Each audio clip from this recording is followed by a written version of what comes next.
Prison reform is a controversial topic of discussion in America, but there's one very large group that is often left out of the whole equation and conversation: women.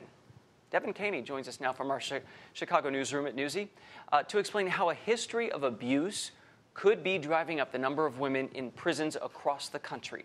Hey, Devin. Chance, when we think of an incarcerated person, a woman isn't typically the first image to come to mind. But women are the fastest growing segment of America's prison population, and a majority of the women who are in prison are survivors of domestic violence. When it comes to incarcerated women in the U.S., the numbers don't lie. 1 in 3 women are or will be a victim of domestic violence in their lifetime. 86% of women in prison have experienced assault. That's 6 out of every 7 women serving time. And 70% have been physically assaulted by their partner. Domestic violence consultant and survivor Julie Owens explains how abuse could be driving up numbers in America's female prison population. Well, what happens is often they do end up in jail, or they end up getting arrested for different reasons.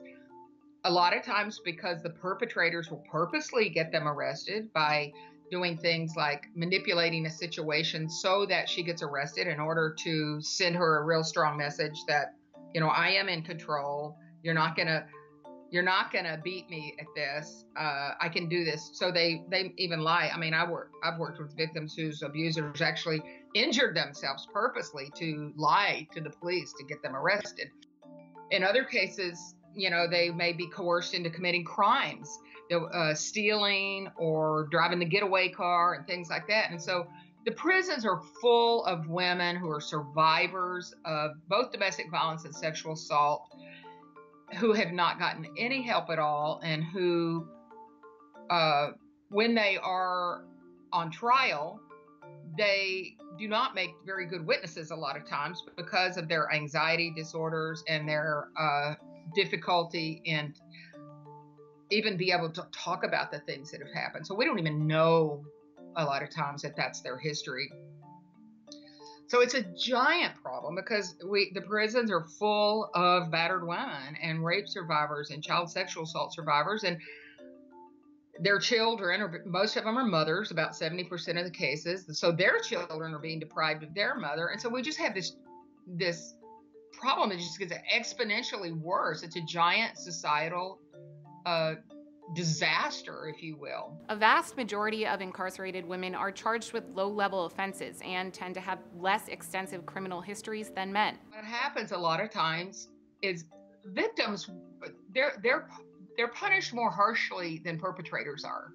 So, for instance, if they are in a situation where they believe it's kill or be killed, they're more likely to pick up a weapon to do it, maybe a knife in the kitchen, and I've worked with some of those, or a gun, and defend themselves against their batterer. And they are then punished more harshly than the batterer is for the abuse, even though it is self-defense, because women do not seem to have the same rights, certainly not as, from what we see in the outcomes of these cases, they're more likely to get longer sentences. So what needs to happen next? What needs to change? We're talking about a problem that is systemic. There is so much that needs to be done in terms of, first of all, prevention. If we want to stop violence against women, which is what we're talking about, we have to stop raising men who abuse and who believe it's okay. So that means we have to start with the little ones. We need to start with prevention efforts to train and teach little boys who usually, adore and love their mother, but then somehow end up abusing girlfriends and wives so much of the time, that first of all, it's not okay. They're not entitled to dominate women, and that there will be consequences. And that's the other piece of it. There have to be consequences. So we need a paradigm shift in our society. We need there to be zero tolerance for violence against women. There seems to be extraordinary tolerance.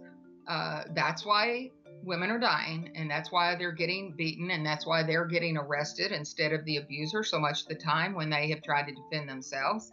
But the issues don't stop when women are in prison. Alicia Santo is a journalist with the Marshall Project, a news operation aiming to create and sustain a sense of national urgency about the U.S. criminal justice system. She told me that when women are incarcerated, the abuse doesn't always end. For one, women are sexually abused in prison by staff. They make up, there's 7%. They make up 7% of our total prison population in the United States, but they make up a third of all the substantiated staff sexual misconduct in American prisons. So they're way more likely to be sexually abused by the people that are supposed to be, they're the ones that are taking care of them in the facility and watching them and supervising them.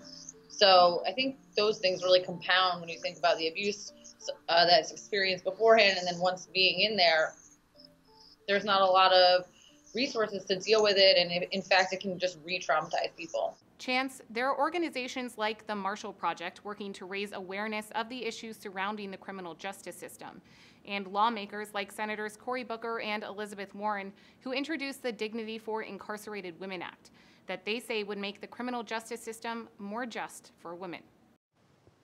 Devin, thank you. That story, it's like putting new lenses in glasses that you literally see this population differently after hearing those stories. So thank you very much. On a much lighter note, right after this break, the man behind some of President Obama's most iconic moments, including the congressional correspondent. And this is fun.